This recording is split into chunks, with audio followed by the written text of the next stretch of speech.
Good morning, friends. It's Tuesday morning. It's 9:30.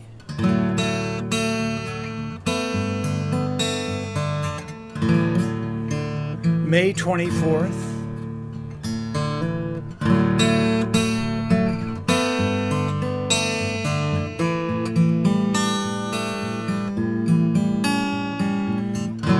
This is Coffee on the Porch, a live stream that I do every week.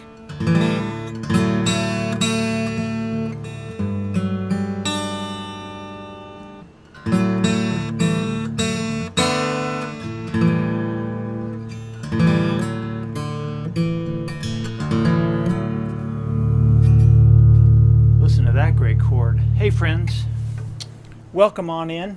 Come on in, everybody. I don't know if anybody is here yet. In fact, I'm on the porch. It's been a week. We got a lot going on around here.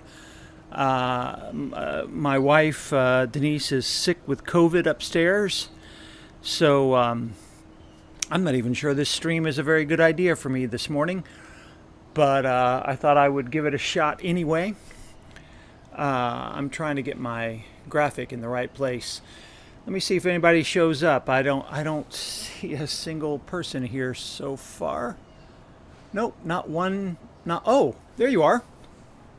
Good morning, Sally. Good morning, Robert. It's Coffee on the Porch, friends. That's what this is. This is a live stream. It's called Coffee on the Porch, done by me, Eric. I'm Eric.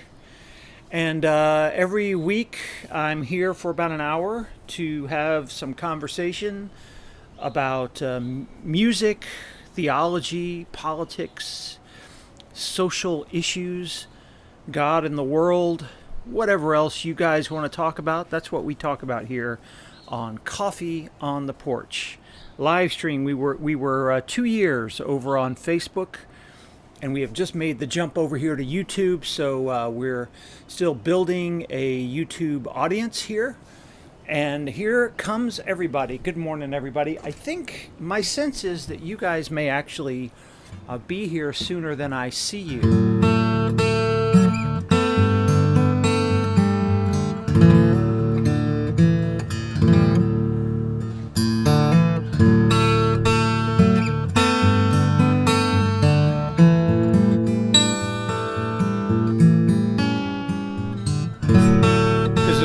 Delay. There's always.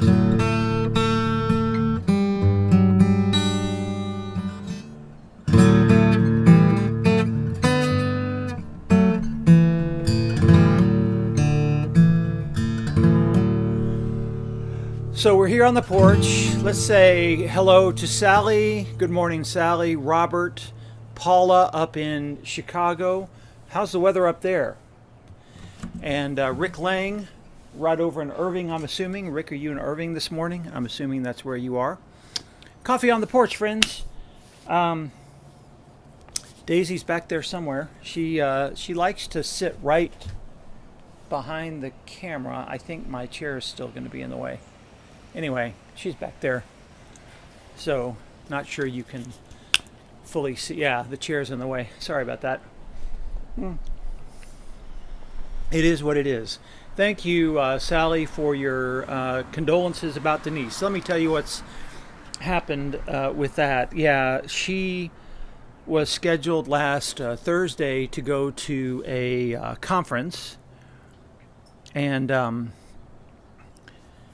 just took a standard COVID precautionary test. Had no dramatic symptoms really. And that test came back positive last Thursday morning. So she switched her plans around and immediately went upstairs to the bedroom and has been mostly quarantined off in there. And so far, I'm not sick. I'm very much trying to not get sick. I'll talk about why in just a moment. But anyway, that's the situation here. She has had some breathing problems, had trouble sleeping a couple nights, and anyway, better every day. Using those new pills. I can't remember what the name of those are, but Not sure where she got it. We've both been out a lot of places, and it does seem that COVID cases are rising again everywhere. It is what it is.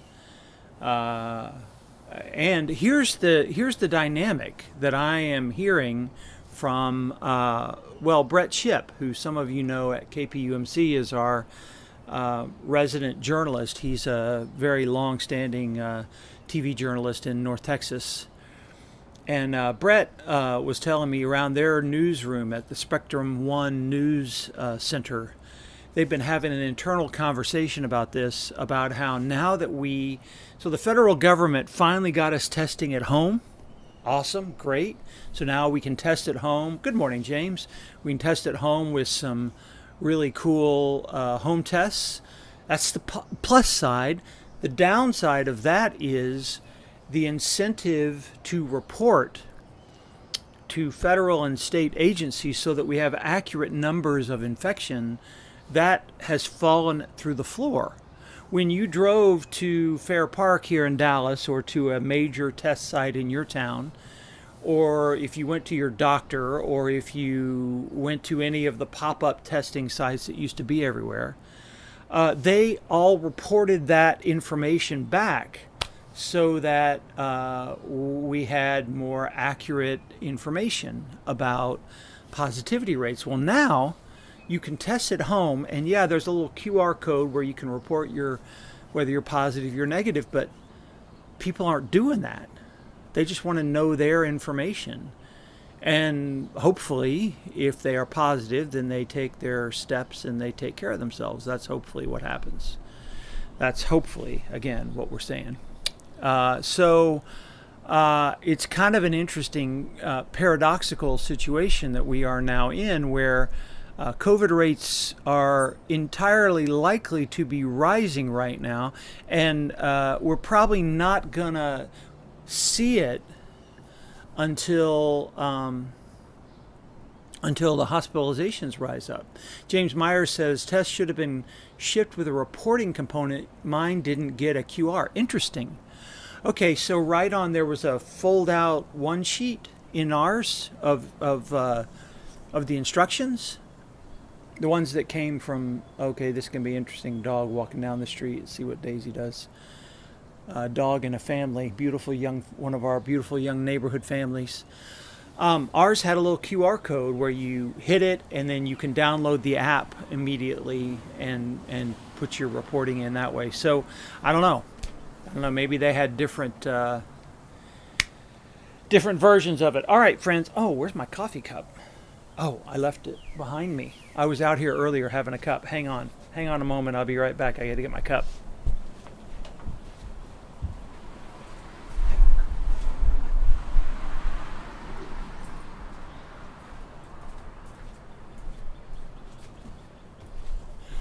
Left it over there. All right, friends, you know the drill. Get you whatever you drink in the morning. We got the Onyx Coffee here. This one's from Kenya. Coffee from Kenya this morning. Listen to that. Sounds great, doesn't it? I'm dripping it everywhere. Cheers, friends. Breathe in. Breathe in, breathe out. Center yourselves down.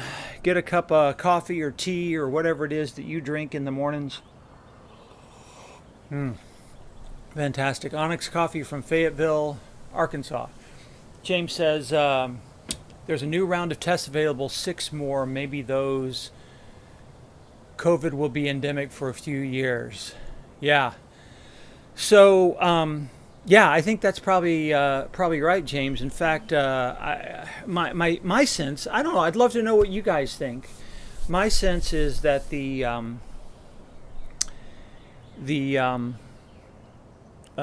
infections are not as severe. Please, dear God, I think that's true. I mean, look, if you're sick, you're still sick. Denise feels terrible. There's no two ways around that. She's not feeling great at all, or hasn't been.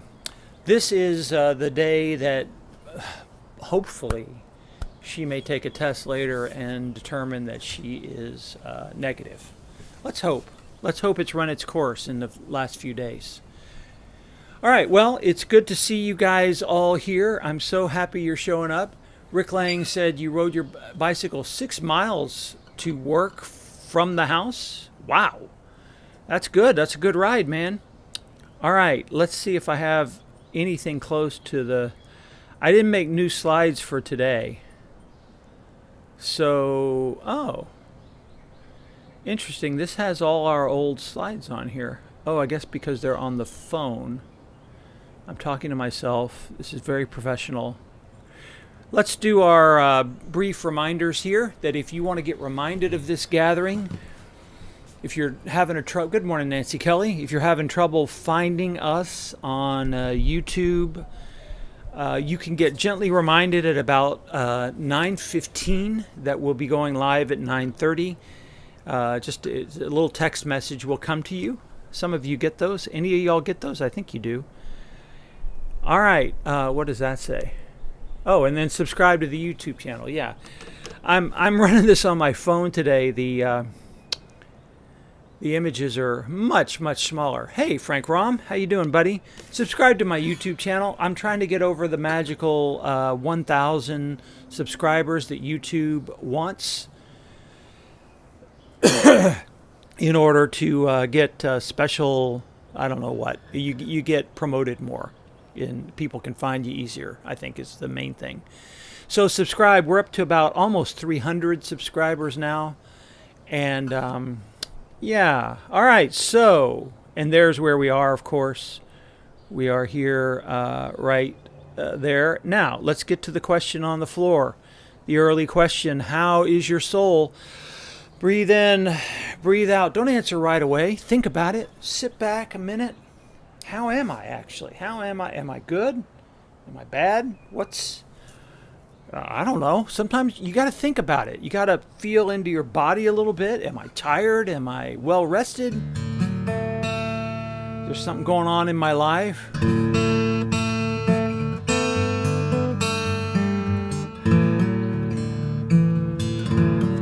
Write something in the chat here on YouTube. How is my soul?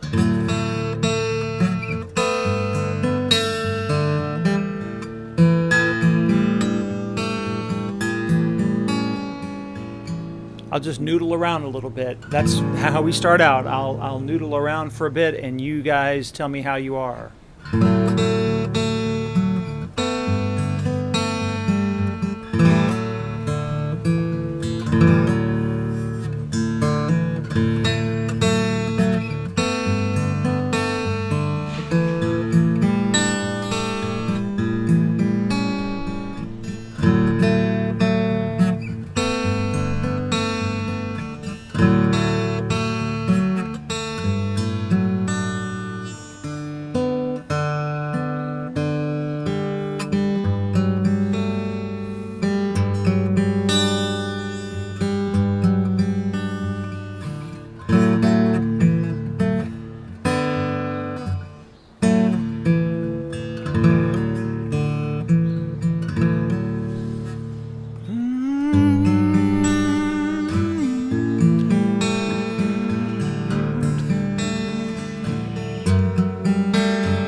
How is your soul? morning, Susan.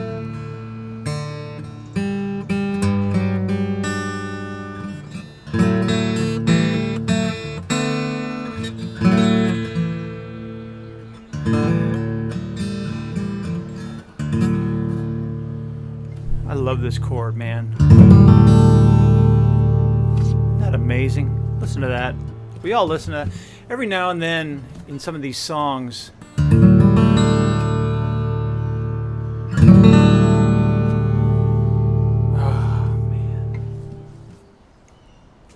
I don't know what you call that chord, honestly. I I write in these alternate tunings, and I don't even know what they are sometimes. Okay, I keep my face keeps walking into the. I need to move my camera this way. Did that make it better or worse? No, that made it worse. It's got to be this way, right? Yeah, very dissonant chord, Robert. All right, let me see what you guys are saying in terms of how your soul is today. Run it back a bit so I can talk to you. I think I said hi to Nancy Kelly. Robert Berger says this: a close neighbor who fell down still has complications. Is that the right way? Am I turning that the wrong way? I have a trouble figuring that out. Nope, I just made it worse again. Nope, I made it better. Oh, so professional here, friends. So professional. Robert says, close neighbor who fell down the stairs has complications and is progressing, coming home from rehab. Still has lots to recover. Susan Baxley says she's a bit anxious today. She's leaving for Ireland in 2 weeks. That's with the Credo Choir. We have many church members who sing with Credo Choir. A little under 2 weeks. Yeah, a lot to do. A lot to do in that time. And, of course, then worrying about COVID, I guess, right? Probably both, everything, just getting things ready. International travel, you got to think a little bit more about it. It's a lot to do. James Meyer says this: my soul is beat up as heck. Worth spending my short lunch here. Glad you could do that, buddy. Short lunch. So what, you go in pretty early? Is that what's going on here? You're in the office very early, I'm assuming? Because this is early to me. This is like early morning in my world, and will be, if I'm lucky, sleep time, as I'll talk about in a moment. Sally says she's learning new things about myself, some you're not very happy with. Any you want to share? All right. Robert says he's going to the Duke Ellington tribute at the Arts District in June. That should be cool. Good morning, Rachel Jennings. If you take a portrait of a horizon, is it just a square? That's good. Oh, man, you're like Jack Handy sometimes, James. Remember Jack Handy on SNL? Yeah, you're our resident Jack Handy. So, my soul, I don't have any slides for you because things are a bit, well, I have old slides that I'm throwing up here. I don't have any pictures or anything today. You're home forever now, 6 a.m. shift, I see. Okay, yeah, so that by 9:30, you've been there a while. Got it.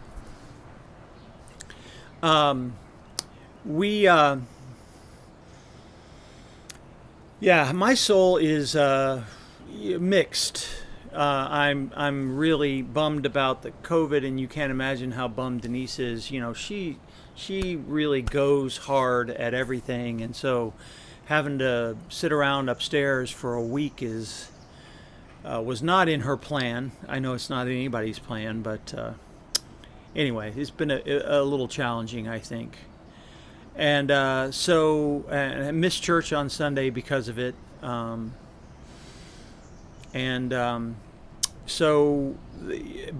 the big news is the Kerrville Folk Festival starts tomorrow rather. What day is today? I'm losing you know this, when you're in the house, you lose all spatial time here. Thursday. The festival starts on Thursday. Sorry, green drink time, by the way.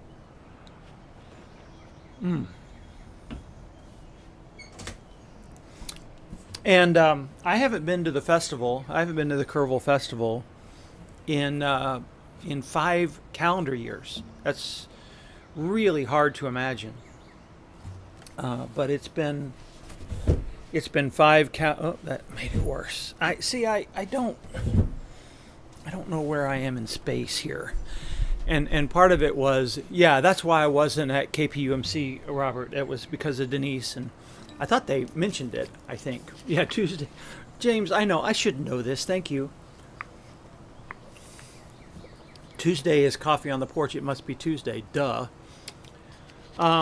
So I haven't been to the festival in 5 calendar years because I moved churches.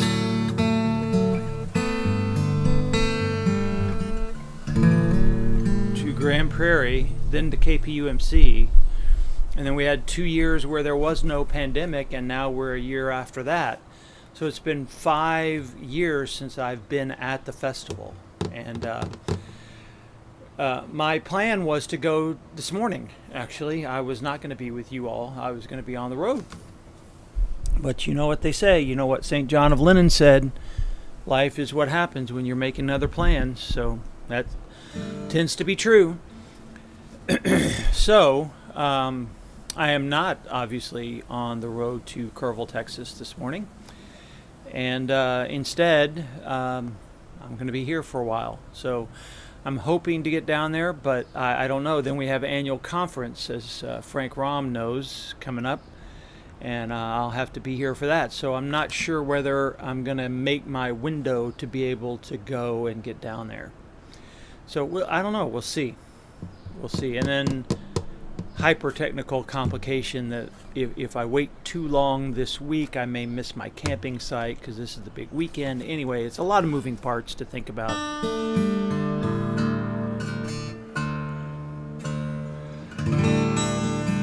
If Denise tests negative today, I might leave tomorrow. Maybe. We'll see. I don't know. We'll see. But I'm missing my music, folks. I know that. I'm missing it a lot. It's one of the losses of the pandemic to not be able to gather with those friends. Some of them are already down there. Many of them will be there soon. So I thought I would start. So I want to play a few songs for... yeah, I want to talk about the SB. James talking about the SBC thing. I want to talk about that, but I want to open with this song, which I may botch tremendously. This is a song about spectatoring, basically. It's called The Spectator, which is a psychological term about sort of being not in your body, not in the place or the space of your body. It's actually used with a lot of sexual abuse victims, which makes it perfect for this day when we're learning this news about the Southern Baptist Church scandal. They say that a lot of people that have experienced trauma sort of live outside their body, and they have a hard time connecting body and soul and spirit. And I have always sort of had this as well. It's not limited to sexual abuse, but it is. I have a mind that goes other places, and it's often very hard to center down where I am and be where I am. That's why I constantly am telling you to breathe in and breathe out and center down, because I need that. I need to hear that. I need this hour to rest and relax and take in the porch and just be present where I am. But especially when I'm playing music, I often have this sort of out-of-body moment, not in a good way, though, where I have a critic on my shoulder telling me, "You're screwing this song up, Eric." Or "You're gonna screw this song up, Eric." Or "All these people looking at you." This happens in preaching, too, by the way. All these people looking at you, they can see right through you. And pastors, we're not looking for sympathy here. I'm not, but it is true that many of us often feel like we should be doing something else. There's always something else to do. There's a phone call to make. There's a call to make. And we tell each other all the time that we've got to renew, we've got to rest, we've got to have other hobbies. We say that to other people all the frickin' time, but then we don't do it. So I wrote this song, I think at the very beginning of the pandemic, I believe, and it's called The Spectator. And it's a very personal song for me about that feeling. This is the truth. Frank, I don't know if you're still here, but this is the truth for me, that there are very few days in an entire calendar year where I am not beset at some point with the feeling that I should be somewhere else, that I should be doing something else. Oh yeah, Frank's going to show us how it's done. He's taking a 30-day leave right after annual conference. That's the way you do it right there. That's the way you do it. But there are very few days ever. I literally, Christmas Day, I can be at the lake house, and this is absolutely true. And it's one of the only days where everything falls away in terms of responsibility. This is a confession time for me, where I'm not feeling that sense that I should be doing something else, or that I should be somewhere else. And so it makes playing music hard, because music feels optional. I know it's not.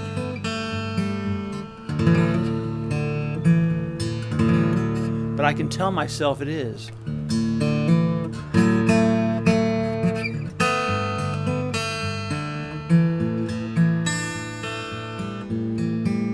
Because there's a lot of bad stuff going on in the world, man, right? There's marches to go to, there's letters to write, there's calls to make, there's things to heal. So how can I sit around and do this? This is where my head goes, see? And so there's this, it's not a good thing for me. I don't think it's a good thing for anybody. We should be present wherever we are. That's the bottom line. Now, sometimes we're in a very uncomfortable place and we don't want to be there. That's another thing. But some of us suffer from this thing where we spectator our whole life. Where we're just not where we are. So this is called The Spectator, and I find it ironic because literally today, it was literally true, I was supposed to be pulling out in my car probably right about now, but no, that's not happening. So here's The Spectator.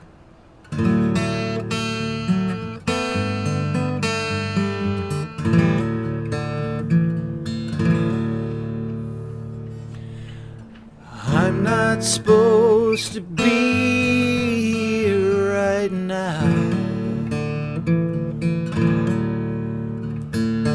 I am out of place here somehow. There's a split off part of me, far from this heart you see. I'm not supposed to be here right now.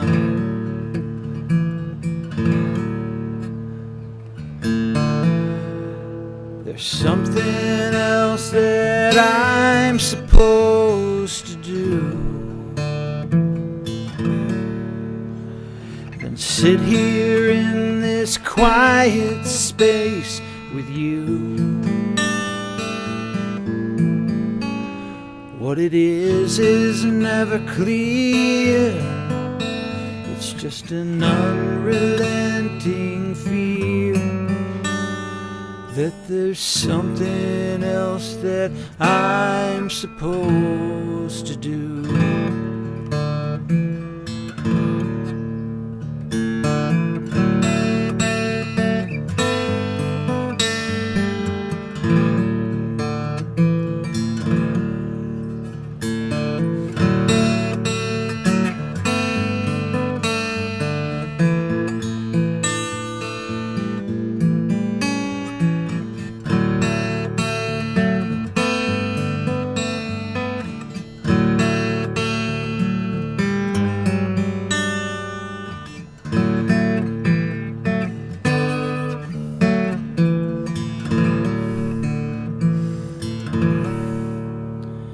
So you ask me where I am, and I say that I don't really know.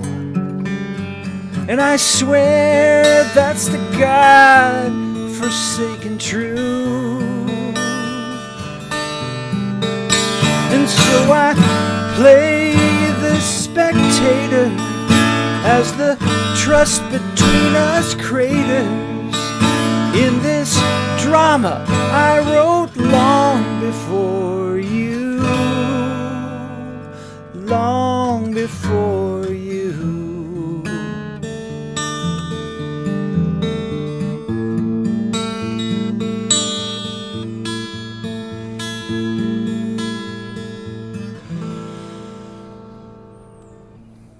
I'm not supposed to be here right now. I am out of place here somehow. There's a split off part of me, far from this heart you see. I'm not supposed to be here right now. I'm not supposed to be here, whispering in my ear. I'm not supposed to be here right now.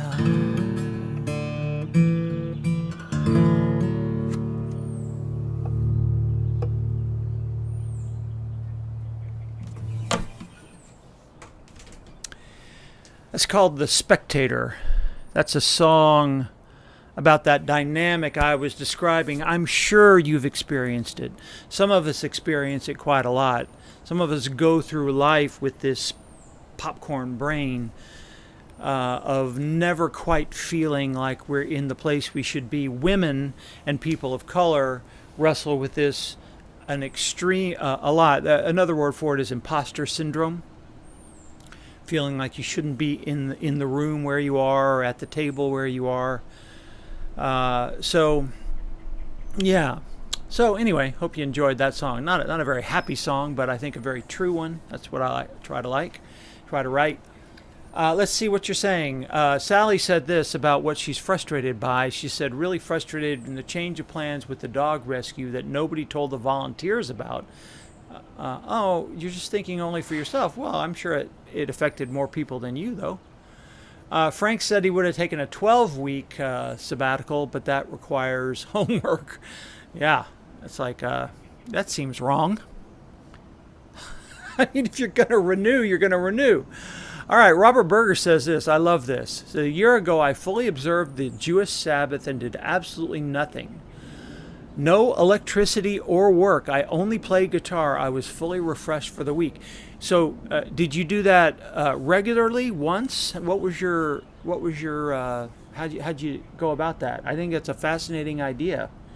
I mean, you can see, some of us in the industrial world, we make fun of the more orthodox Jewish folks who literally do nothing, who sit around and debate whether they can turn on the light, and some of us make fun of these things.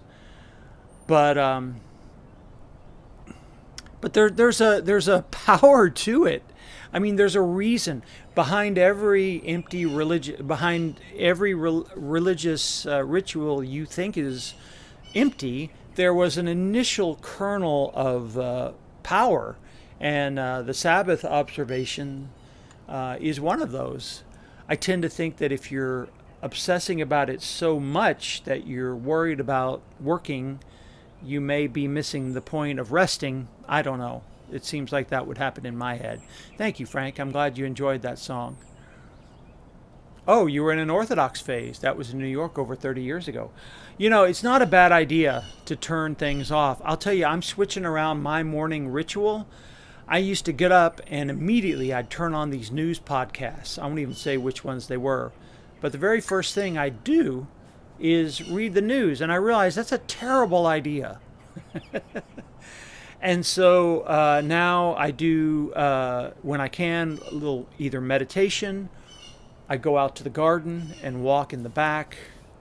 And then for podcasts, the things I'm taking in, there's a fascinating new short podcast called Reflections of History with historian John Meacham.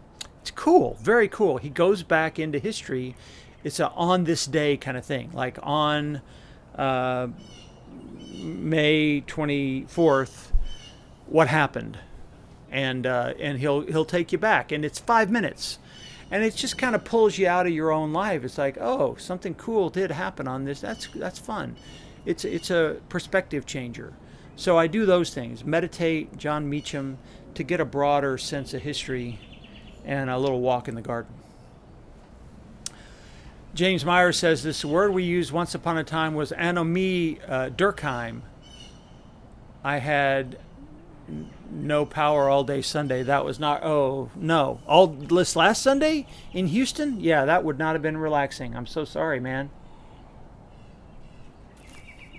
All right, friends, this week we have heard, I believe you heard yesterday, what's that? Oh, I've got some pretty pictures in here.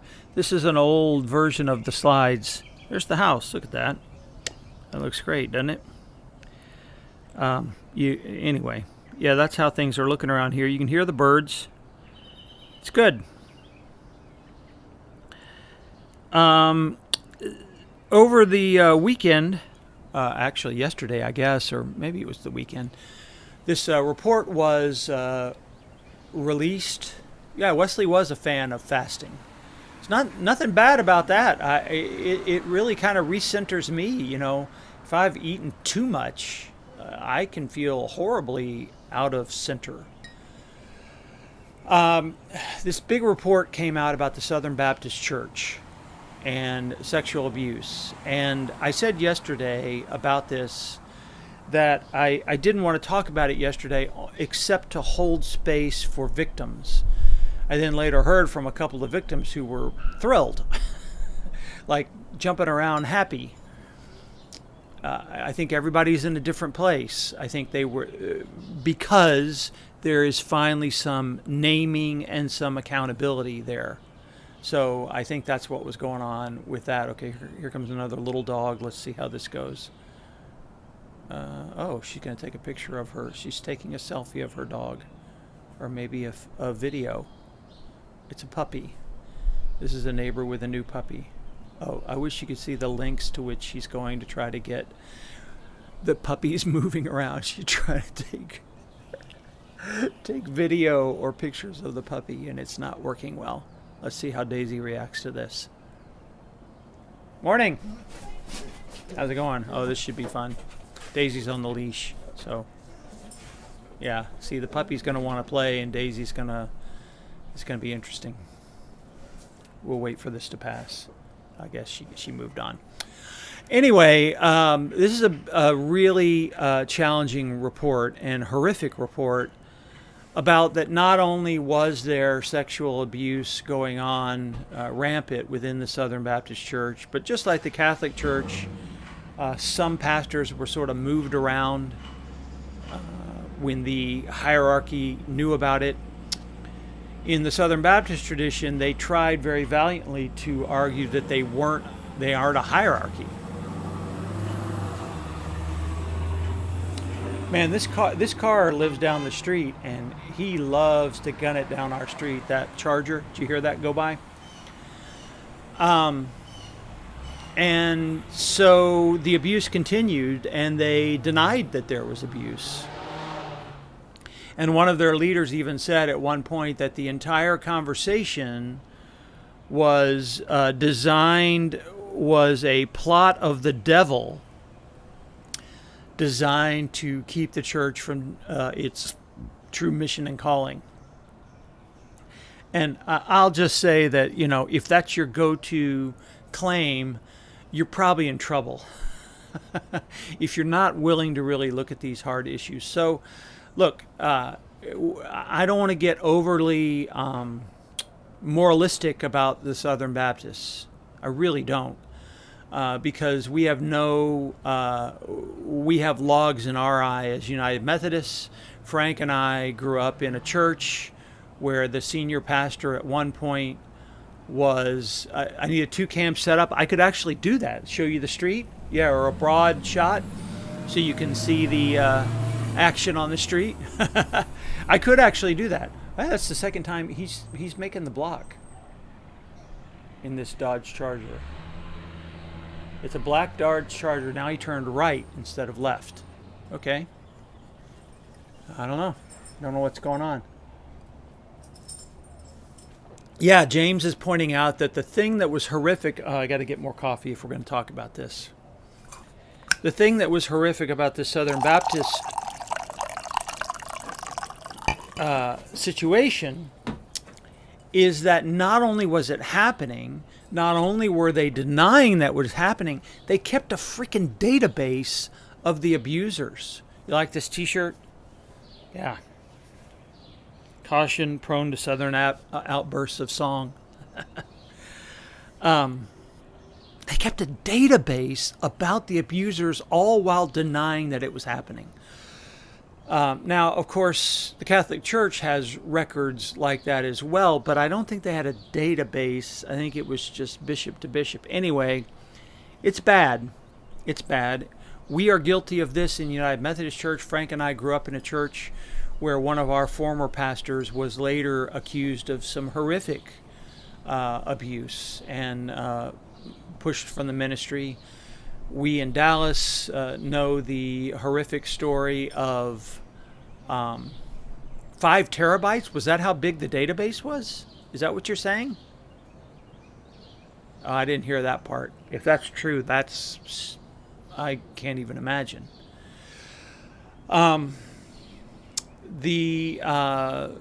Here in Dallas, James Meyer says we're always the same. We're all, here in Dallas we had the Walker Rayleigh situation. Wow, according to CNN it was 5 terabytes. I don't even know how to deal with that. Wow.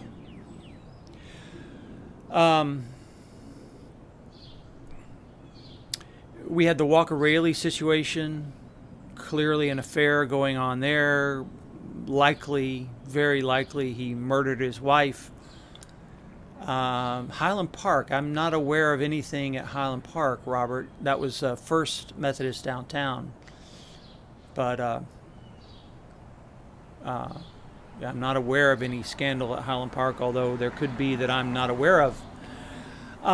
So, look, at least in our tradition, we over the past 20 to 30 years have developed some policies to deal with these things.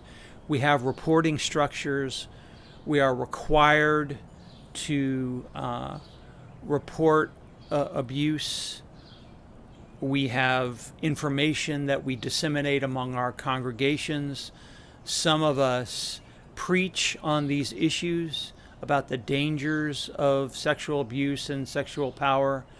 No, yeah, that was First Dallas, not Highland Park. And so at least we have those systems. Frank and I are going to have to go to a training. I believe I saw a note about this. Every 3 or 4 years, we go to another training on these issues. We have a training for volunteers with children, that a mandatory training. It's a video training, but it's teaching them about how to recognize predators, sexual predators. So I think I'm justly proud of some of the steps we've taken systemically. Now we have to follow those steps, and we have to acknowledge wrong when it happens, and that still doesn't happen sometimes in our tradition. And then, of course, there's the whole LGBTQ tradition where our polity is harming people, even as there are closeted clergy who have sometimes caused harm in the past. I don't know any closeted clergy causing harm today. They're hiding mostly. which is its own trouble. But the church as a whole has not been great on issues of sexual abuse, and I saw a lot of cheering yesterday. Ha ha ha! Who don't like the Southern Baptist tradition, or who were harmed by it as a child, harmed by some of their theology. I saw a lot of joy, a lot of Schadenfreude yesterday, and I would only say to that I think we need to be very careful, because every religious tradition is susceptible to this. Yeah, Kirby John Caldwell, exactly, in Houston. Major scandal right under the noses of everybody. He denied it. Yeah, it's easier to see in others than it is in ourselves. That's 100%. That's why Jesus told that parable. Why do you worry about the speck in your neighbor's eye when you've got a log in your eye blocking your vision? I said earlier this week that one of the things that's striking me a lot about our society is how much all of us don't know what we don't know. We don't know what we don't know. That sounds self-obvious, but it's super deep. I'm dealing with some people very close to me that's the case, where and sometimes you're not in a position to like correct, or you shouldn't be. You shouldn't step in and say, "Oh, no, you just don't know. Let me tell you. Let me mansplain this for you." I mean, it's very easy to get into that, yeah? It's very easy for white people to tell African Americans, "You don't really need to worry about that." Or gay people, "Just hang out a little longer. The polity's not that bad. Just hold your breath." So it's very easy for us to explain to others where they are wrong. It's very hard for us to look at ourselves. And so when something like this happens in the Southern Baptist Church, I don't get any joy out of it at all. I understand those, particularly those who were victims, who were surprisingly feeling some joy yesterday. I get that. Yeah, pastor splain. Yeah, pastor. There's a lot of pastor splaining that goes on out there. 100% there is. 100% there is. And so, but I want to leave you with a thought. Let me see what Robert said. In the 80s, when women became presidents of Jewish congregations, rabbis were getting involved with congregants' wives. It was really ugly, to say the least. Yeah, it does seem to be the case that in the Catholic tradition, because of their overt celibacy policy, I don't know, it seems like somehow that's made a situation where there's a lot more abuse of children. There's abuse of children everywhere. But in our tradition, in the Baptist tradition, and yours, there seems to be more adult-to-adult abuse going on with unequal power relationships. See, if you're a pastor and you're having an affair with a congregant, if you're a pastor and you're having an affair with a congregant, that can never be an equal power dynamic. It's like Bill Clinton and Monica Lewinsky. The thing that the culture missed at the time when that happened, or denied, I think more likely denied than missed, was that could never have been a consensual relationship, because he was the boss. He was the boss of all bosses. So that's the way that it works in congregations as well. You're the boss there. You have a power. It's all about power. Robert just said that at the same time that I said this. Yes, it's all about power and secrets. And a lot of times a man who has the affair and then threatens the woman and says, "And if you tell anybody this, I'll ruin your life." I don't know how is it never thought? It's like, this is really going to ruin your life too if this gets out. I don't know how that little detail seems to zip right past people. But anyway, so it's an awkward situation. I want to say one more thing, and this is just what leapt to my mind, because there's a lot of joy out there, people who don't like Southern Baptists. I get that. They're the biggest Protestant denomination. I got a lot of problems with their theology too, certainly do. But sort of dancing on the grave thing, oh, this will be the end of them, their churches will fall apart, blah, blah, blah, blah, blah. Look, congregants will make one of two choices here. Three, really. Some will stay. They'll say, it's horrible, but I will stay and reform, or I don't believe it, or whatever reason they stay. Doesn't matter. Two, they'll abandon their faith, which I think is tragic but understandable. We've had many people leave the United Methodist Church over the LGBTQ issue. Many. I have personally seen hundreds of members leave over our polity. I've said this for years. It's gut-wrenching to see it happen. Or three, they'll go somewhere else. And they're not likely to come to a progressive church. They're not likely to just overnight say, oh, you know what, I think now I've been fundamentalist for 50 years. I think I'll just go over to Kessler Park. That's not going to happen. Not going to happen. They're going to go to a Bible church, a community church, an evangelical, standalone church. Friends, I don't know if you fully understand that there is an entire new subculture of very conservative Christian churches popping up all over the place with no institutional control and or accountability. It's happening all over the place. And this was the core of Donald Trump's religious support.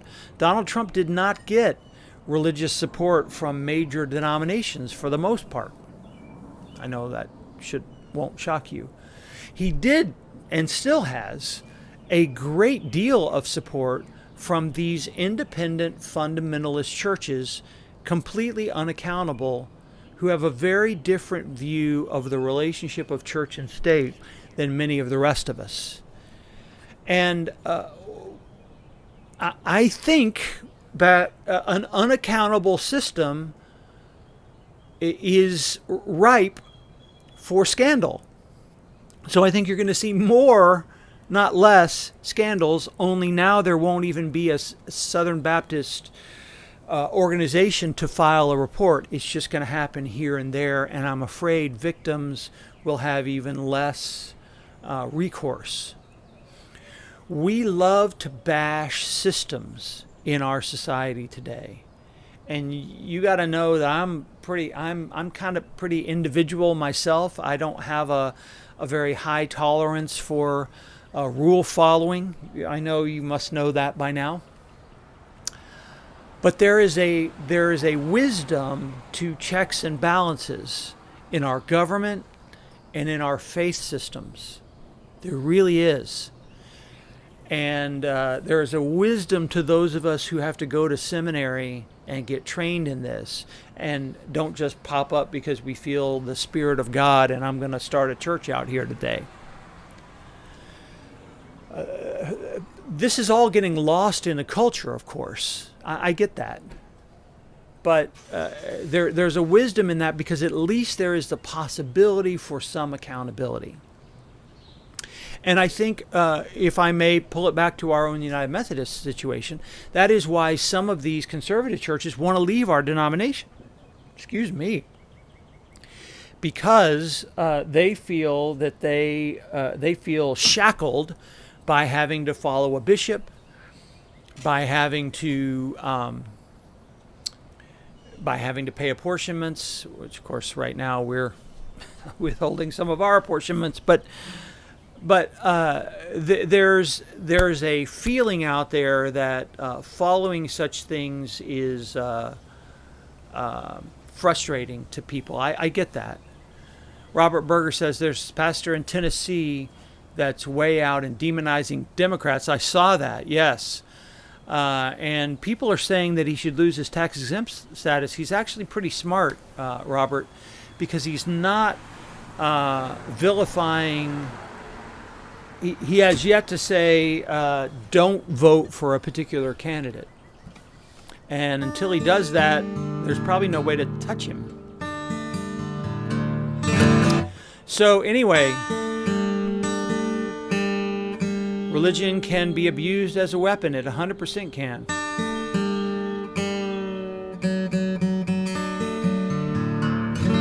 100% can be used as a weapon, for sure.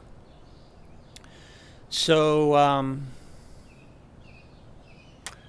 yeah. And the accountability, this is not something that I've heard a lot of people talk about, but I'm really worried about the Southern Baptist Church breaking up, because at least there's some accountability there now. And if people, religious institutions are voluntary.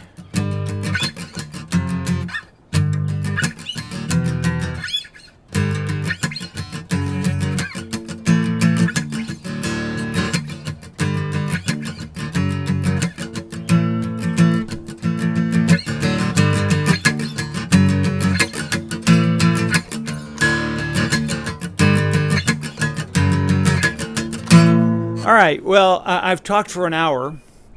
I really didn't have a plan this morning because I didn't even know if I was going to be able to be out here because of Denise. I'm going to close with this silly little song, hoping I can remember the words. Been practicing a lot of my own songs, hoping to get to Kerrville.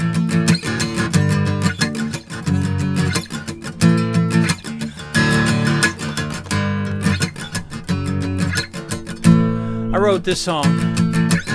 No, you have not. Susan Baxley just says this. Have not heard much from Reverend Robert down at First Baptist. He's been awfully quiet, hasn't he, Susan? Yeah. That does. I do have to say I get a little satisfaction from that. Gotta say.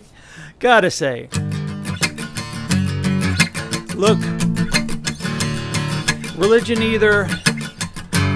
and our faith either broadens our perspectives,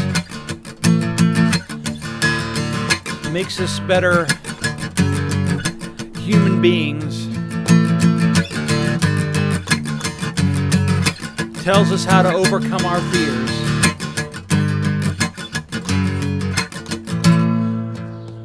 or makes us more xenophobic and afraid of the stranger and the outsider. Doesn't have to, but it can.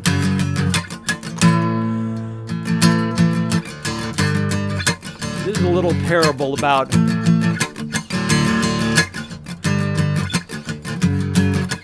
religious devotion.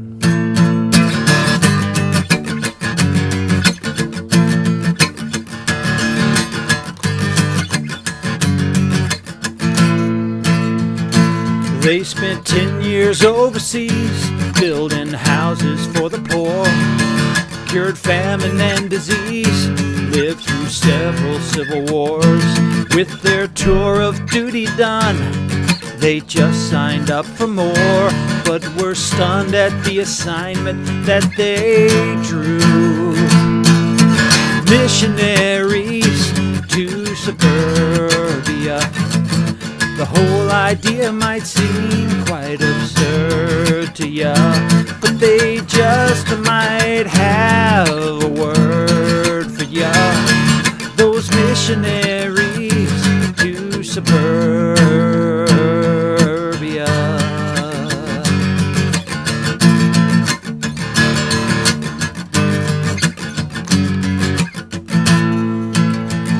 So they built a brand new house out in Pleasant View Estates, tilled organic gardens for all the food they ate, dug a front yard well next to the Zero Escape, went off the grid with a solar array.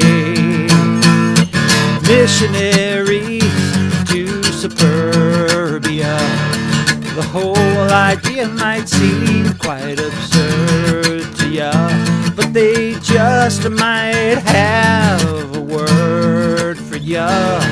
Those missionaries to suburbia.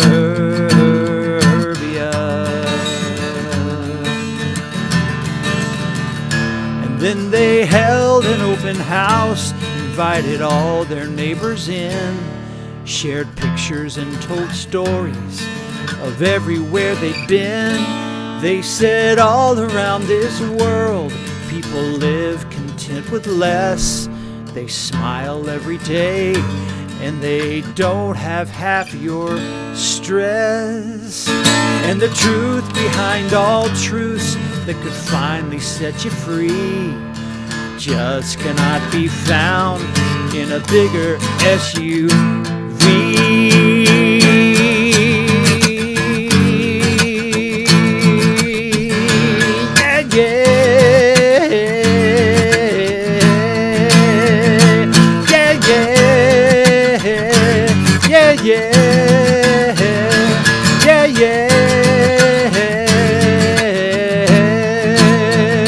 So the very next day there came the neighborhood protectors, flanked by 2 ticket-toting building code inspectors who tagged a dozen things not approved in that sector, then gave them 30 days more to comply.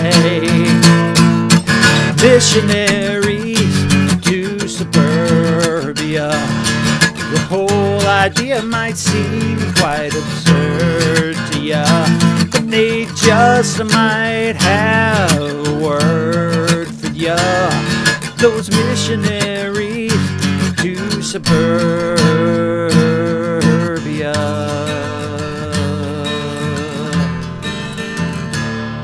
And so a month to the day, cops came to take them down, beat up on their front door as the neighbors gathered around, roped off a crime scene and let them off in chains.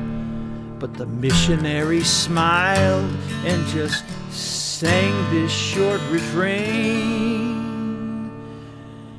You owe, it's off to work you go. So long farewell, enjoy your hell. You owe. Missionaries to suburbia.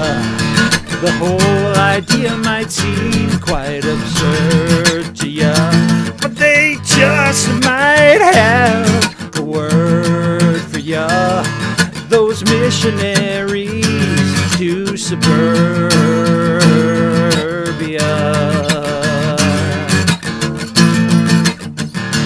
Yeah, yeah.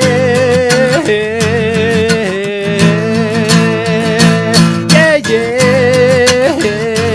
Yeah, yeah. Yeah, yeah. Yeah, yeah, yeah, yeah, yeah.